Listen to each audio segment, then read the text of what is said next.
A Golden Domer dismantling, a new captain behind the helm of the Texas offense, and our show you won't want to miss, the first live episode of this semester of College Crossfire. What the hell's the rest of it? Here's the rest of it. Taylor's not even here to defend himself. I'm so excited.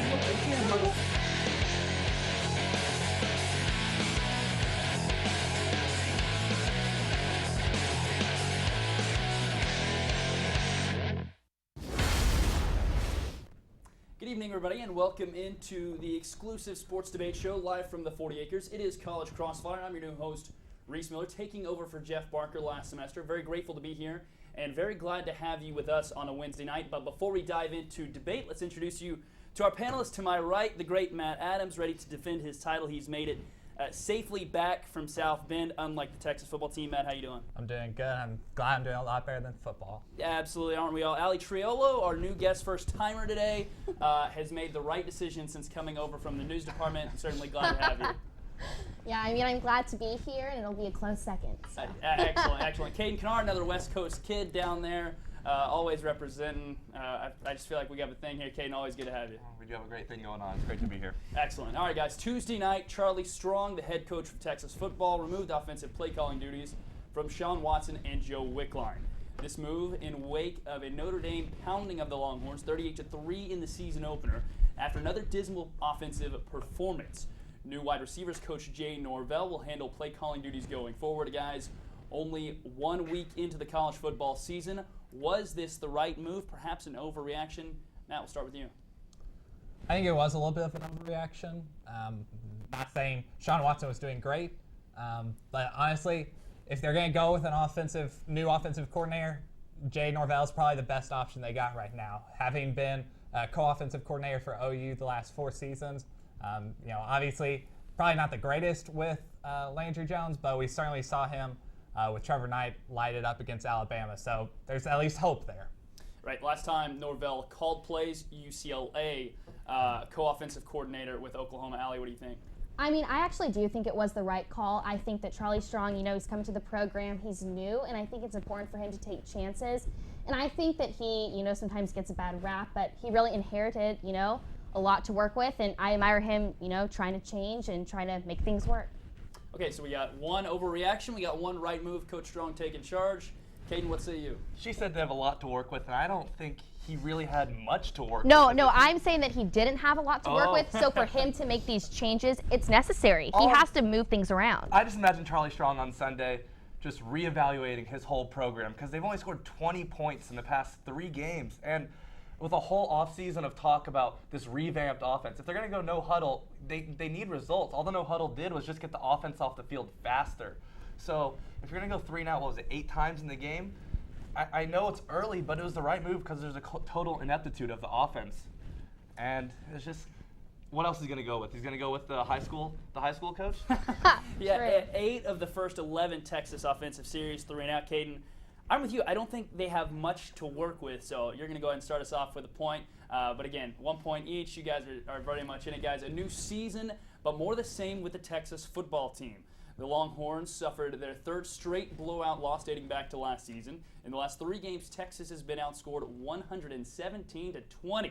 Yikes. But, guys, what exactly went wrong against the Notre Dame Fighting Irish? Allie, we'll start with you. I mean, I think our offense is a little shaky. I think that, like we all agree, Charlie Strong has come to a program where there isn't much to work with, and, these aren't his recruits. So I think that it is important that, we try and figure that out. Caden, again, you said it last time, not a whole lot to work with, but against Notre Dame, certainly a struggle, but where did it start to go wrong for you? Where did it start to go wrong? Choose a number. Where do you want to start? There's only 2 places that really didn't go wrong. It's Jonathan Gray and Malik Jefferson. But the issues really kind of stem with the freshmen. They weren't able to perform athletically with Notre Dame. And I know they aren't necessarily Charlie Strong's recruits, but you looked at, Flowers' offensive lineman, he completely got outspeed, outmatched, outclassed by Notre Dame. Even the walk-on, the starter, they're just athletically outmatched. Yep. And I don't know. I know Texas has athletes, but what are they doing? It's just. Dylan Haynes certainly struggled, and Cedric Flowers does have a mean right hook, though. although not ejected. Matt, what do you think? Where'd it go wrong?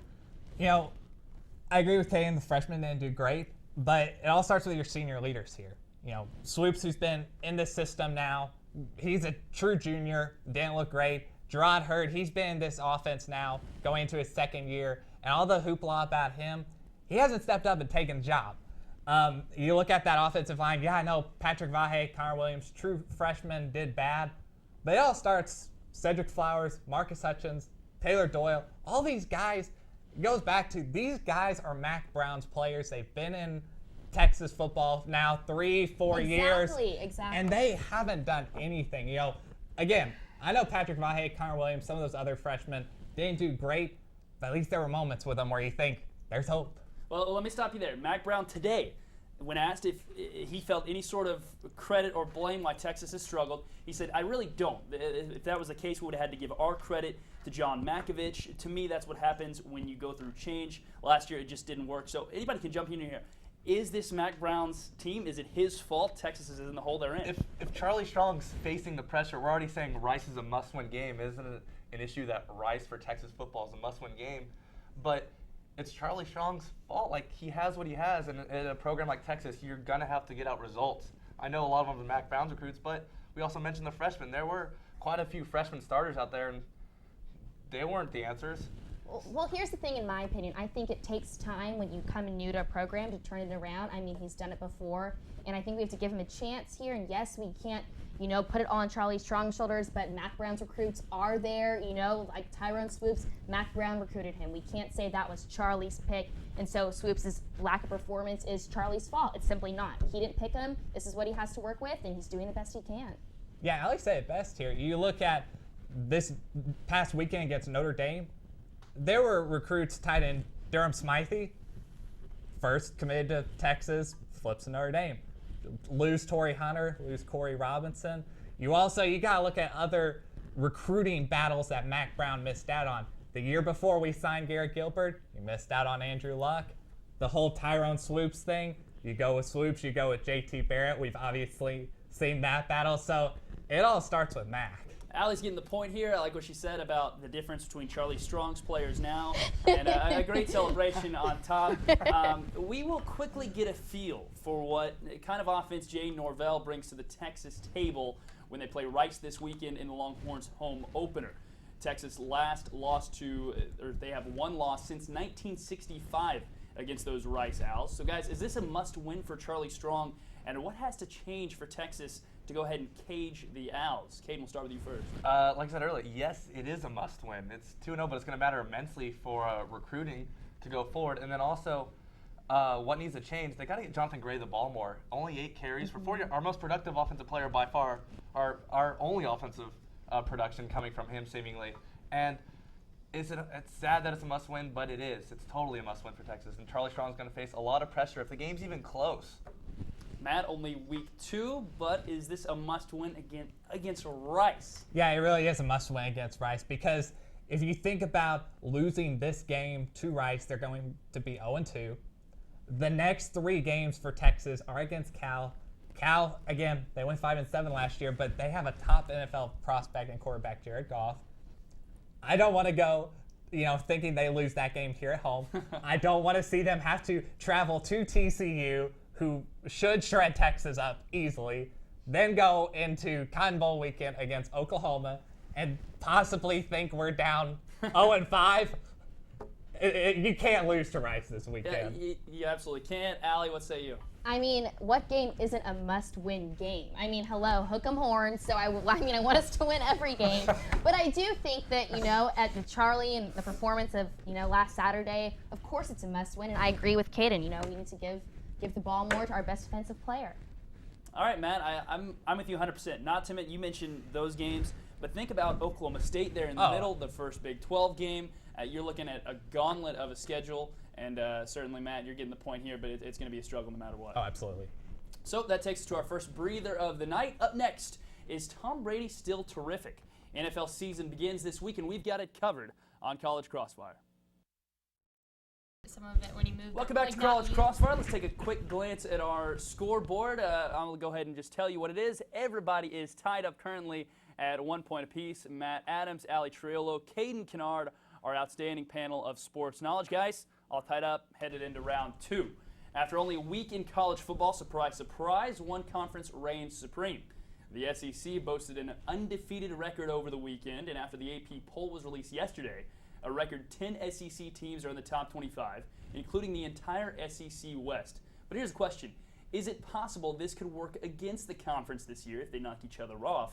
And do you see any of them making the Final Four? Got a lot of candidates, but could they be eliminated? Matt, we'll go with you.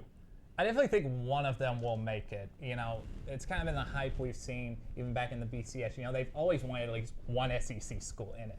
And so to look at it, you know, you've got Alabama, Auburn, even LSU right now, Ole Miss, Mississippi State. I feel like by the end of this, there's definitely not going to be an undefeated team from this group. Someone's going to beat each other out, whether you're going to Baton Rouge, Tuscaloosa, Auburn. At the end of the day, right now it's looking like Alabama, but definitely keep Auburn right there. It's going to, as we've seen the last couple of years, it's going to come down to that Iron Bowl. And whoever wins that one, they're going to be in that Final Four spot. Ole Miss sneaking up as well. Allie, are they going to knock each other off here, or do they get in? I mean, here's the thing. In the beginning, you know, people could be doing well, and in the end, playing each other, they could acquire, you know, 3 to 4 losses and be knocked out. And I do think, you know, there is a terrifying schedule coming up for A&M, Ole Miss, Auburn, and I think that you know, strategy you just said is very apparent for the SEC right now. The question might be, does an SEC team with 2 losses get in over perhaps a Big 12 team with 1? Caden, what about you? In the old format, 2 losses might have been an issue, but in the new format, everyone recognizes there's a committee for this. If there's an elite conference, they're going to give a 2-loss team the benefit of the doubt over a 1-loss team from another power conference, and they're going to reward the conference champion. It's just how it's going to work. But are they going to eat each other up? Yes, it's a possibility it could go wrong. We haven't even mentioned Arkansas or Tennessee as other teams that are contending that could possibly make the playoffs. But it's not going to go against them. This happens every year where the SEC is near the top. They're oversaturating the top 25, and eventually some teams are going to weed themselves out. There's probably going to be 1 or 2. But this year is different because there isn't a clear team. Each SEC team has an issue, especially at quarterback with Auburn and Alabama, normally the 2 prominent members, and LSU's never really had a good quarterback in their 10 years. So you guys think maybe a 2-loss Bama would get in over a 1-loss Michigan State? Or Michigan State conference champs? No, let's say no. Let's say no. No, they'll give the conference champ. All right, I like it. Matt's taking the point here. SEC definitely a chance to get in. See how that goes. But guys, the 2015 NFL season kicks off this weekend with the Patriots and the Steelers on Thursday night. Numerous storylines will be made throughout the season. But before it begins, it's our favorite time. It's time for some predictions. I need at least one bold, and I mean bold prediction from each one of you. Allie, you seem like a great candidate. We'll start with you. I think that the Indianapolis Colts are a great prediction. I also think that another great prediction would be the Green Bay Packers. They both have, you know, great teams, great quarterbacks, so we'll just have to see what happens. What's the prediction about the teams? I think that they're going to be successful. Yeah, absolutely. That's not bold. That is. Look at their Super Bowl. I wanted bold. I got about as mild as it gets. 2 best quarterbacks of the game. They're going to do well. Shocker. It's early in the season. You know, people, they have their allegiances, and as time goes on, they knock each other out. I really do think it's too soon to say. We have to kind of see how it shakes out. That's really out on a limb there. Caden, I need something else. You've been watching Hard Knocks. I know we all been watching Hard Knocks. Get out here. Lukewarm prediction. Okay, J.J. Watt's going to have 25 sacks this season. Ooh. I'm saying it. That is bold. But last year he got over man. 50 pressures on the quarterback. And we all know you can't hit the quarterback egregiously late. It's got to be timed well. So for him to hit the quarterback 50 times over a season, say he gets there half a step quicker. Why is 25 such a far-fetched number for Captain America? Gosh, he looks good in that uniform. Oh, my goodness. The real question is how many touchdowns does he get this year? 6. I'll say 6. 6. Excellent. That's what we like. Bold. Matt, can you top Bold. it? Yeah, so I got a couple of predictions here. I got already the Broncos going to the Super Bowl, winning it. I think, you know, Gary Kubiak coming in there. I feel like there's just that kind of storyline of, you know, Elway trying to retire. Same here with Peyton Manning, right close to that end of his career. You got C.J. Anderson there, running back. Maybe he can be that final push. You know, we know Gary Kubiak likes to run the ball. And then I gotta admit, I'm going with the Cowboys to repeat as conference defenders. Partiality with the host. You know, okay. You're literally doing it to get the point. Yeah. You know, that's like me saying I'm going for the 49ers. Cowboy Like, shirt on let's be underneath real. there. You Let's probably be know real. Okay. He But you sleeps in Cowboys pajamas. I mean, for God's sake. You see that Cowboys drive fit every day. There's here. no question. There's Bold no question. prediction. There's no question. Matt, I can't give you the point. Just for one, I don't think it's that bold. I think both those teams are going to be at the top of the conference. Allie, come on, get out there. Caden, I think J.J. Watt, one, Hard Knocks gets everybody hyped, and two, the guy has a chance to have a record-breaking season. Guys, sticking with the NFL, this week an ESPN.com report chronicled an entire run of New England Patriot cheating scandals dating back for around 15 years. The report shed light on much more than Deflate or Spygate. According to the report, the Pats went as far as sneaking into opposing locker rooms to steal plays. So, do these reports at all taint the legacy of Tom Brady and Bill Belichick, and could it even keep them out of the Hall of Fame? Caden, what about you? I think it taints the legacy of Bill Belichick a little bit more. But why aren't we talking about the legacy of the Patriots? The report said decisive plays when they used the cheat. Those are crucial moments in the game because not all plays are equal. There's also going the fact we haven't mentioned Roger Goodell. The cover's almost worse than the lie. The fact that he was stomping on him, trying to get rid of him, and then using Deflategate as an opportunity to make up for a penalty. It's just Roger Goodell's got to be gone. You can't go about handling punishments like this. He mishandled the Ray Rice situation. He obviously mishandled the Deflategate, and it's just Tom Brady. I think he'll be okay because he still has to make the plays. I know it's easier when the scales are tilted to know where to throw it, but it seems to be more defensively is what my guess would be about that. But they lose a lot of respect, and it's sad because they're the team of our generation. They're the best, and it's a bummer, but you're not cheating, you're not trying. Well, there you go. Matt, you're certainly trying. What do you say? You know, I feel like for the average fan, it's going to make a huge impact. There's going to be a lot of people that this is going to be all they remember about Bill Belichick or Tom Brady. But when you get right down to it, the Hall of Fame and NFL fans itself, that are true followers of this game, it's not going to make a difference to them. You've seen, Paul Hornung come out of Notre Dame, have problems with Green Bay Packers off the field issues. He's in the Hall of Fame still. So you look at Tom Brady, he changed that franchise forever. You saw, yes, Drew Bledsoe did some good things for them, but Tom Brady made them great. And you see, and I know there's going to be a lot of concerns about some of the things that were reported in this article, but people have known about this for a while. Peyton Manning has been supposedly quoted as saying when he was in the locker room, he didn't want to talk about plays because he was afraid there was a microphone in there listening to him. So the league's known about this for a while, and if you're not going to do anything about it, then stop talking about it. It seems like reports keep surfacing, but nothing significant comes out of it. Allie, what do you think? I mean, here's the thing. Is cheating good? No, it's not good. But they have won 4 Super Bowls. I mean, Tom and Bill are talented players. They're out on that field. They're still making the plays. Nobody's out there whispering in their ear, and maybe they had a little bit of an advantage. But I still think, will they lose votes? Yes. Will they still end up in the Hall of Fame? Yes. Woo! Okay, excellent. Got 2 for Hall of Fame. Caden, you in the Hall of Fame train? Tom's a guaranteed lock. I'm interested to see how this plays out for Bill Belichick because the whole the scandal, it kind of seemed like it took precedent right after Tom Brady started, and Bill Belichick really wasn't having a successful coaching career till then. So it's almost like he broke right there, and he really did everything he could to keep his job and win. And he realized cheating works. So it's like.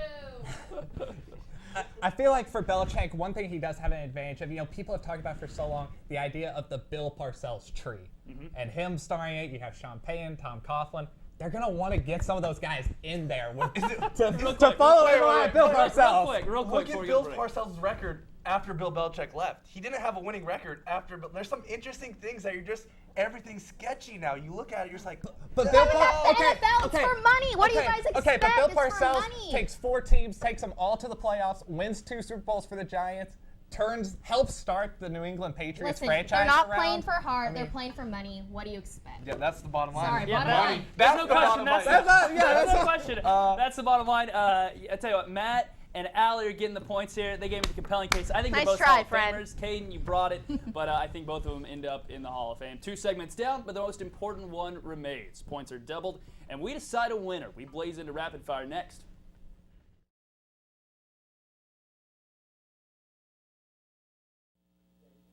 Thanks for sticking with us on College Crossfire. Time to heat it up for rapid fire. First, let's take a look at our scores here to my right. Remember, as we do it, is Matt and Allie. Matt with 3, Allie with 2, Caden also with 2. So only 1 point lead for Matt, but guys, anything can happen. It is rapid fire, so everyone knows how rapid fire works. Questions are now worth 2 points. The value is doubled.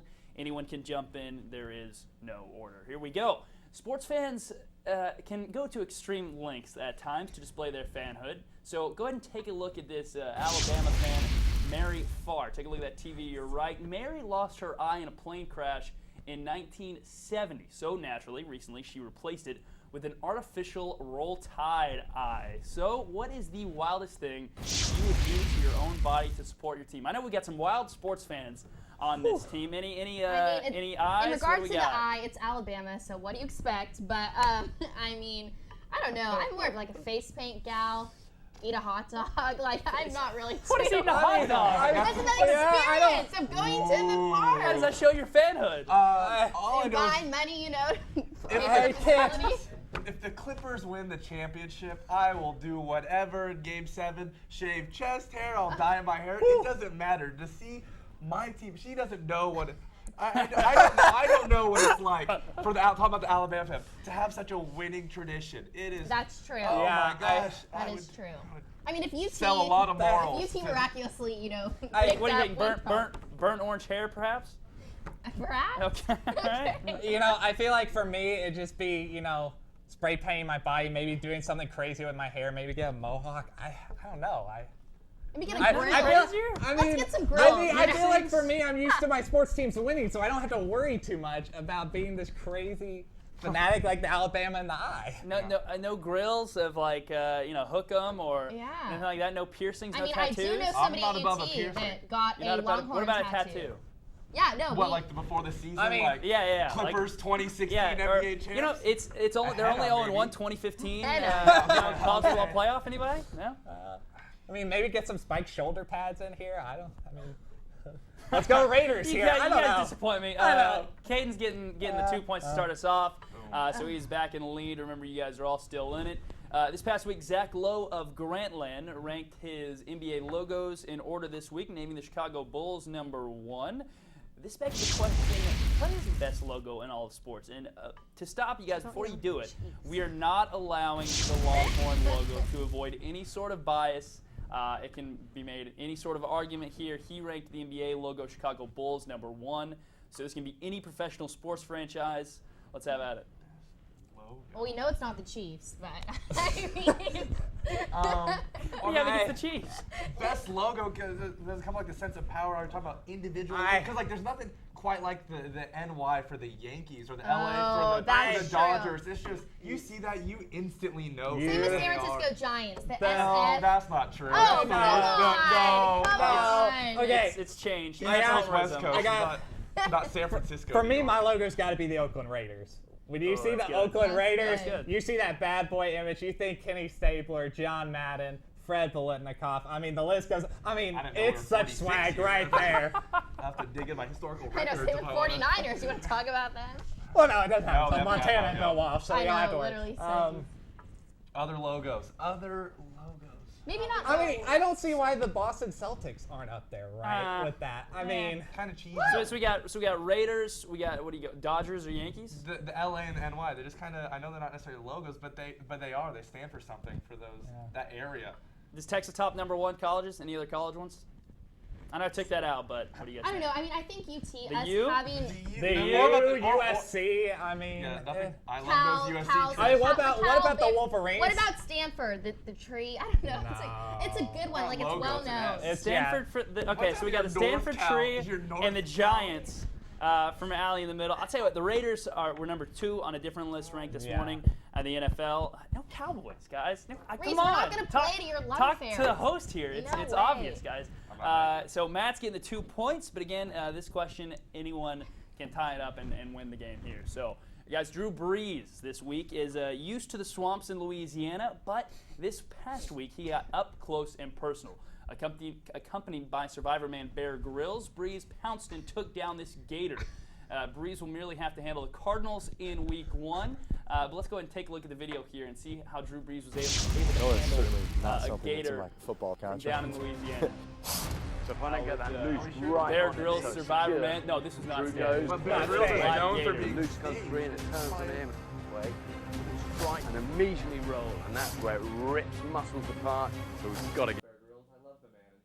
Okay, so Oh, guys, man. what large animal would you take down with your bare hands? It can be you want to take it down, you think you could take it down, and it's a large animal. Anybody jump in here? I gotta take a grizzly bear. Oh, grizzly bear. That's bold. I gotta take a grizzly bear. Hey, I appreciate that. I mean, I have my hunting license, grew up on a ranch.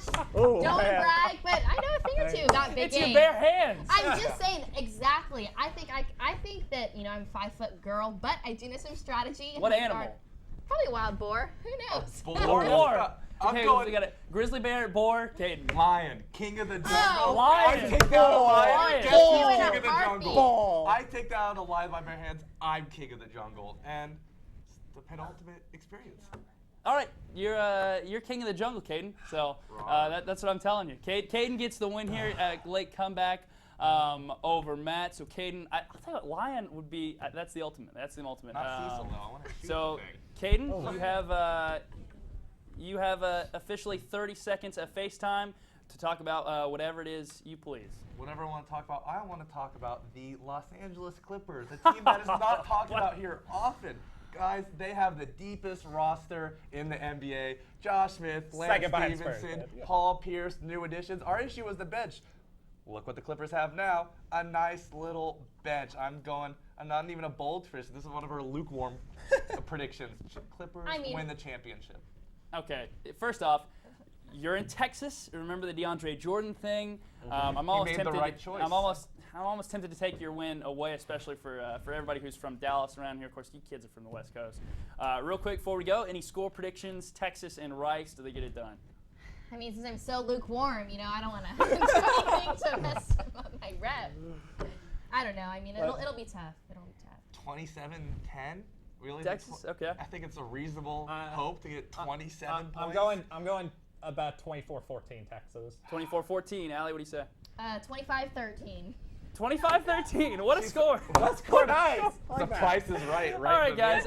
Caden gets the win. Thanks to everybody for being on here. That's going to do it here for week 2 in fall semester of 2015. Catch us every Wednesday night live at 9 p.m. and keep up with us on social media at College Crossfire. Catch up on the latest Longhorn sports news Monday nights at 9:30 on College Press Box. Check him out on Twitter at College Press Box. Caden Kinard is your champion. He will be coming back next week. Thanks to our other panelists, Matt Adams, Allie Triolo, the first timer. Thanks to everyone making this happen in Studio Master Control, and a special thanks to you for spending your Wednesday night with us. Until next week, I'm your host, Reese Miller. Have a fantastic night from the 40 Acres.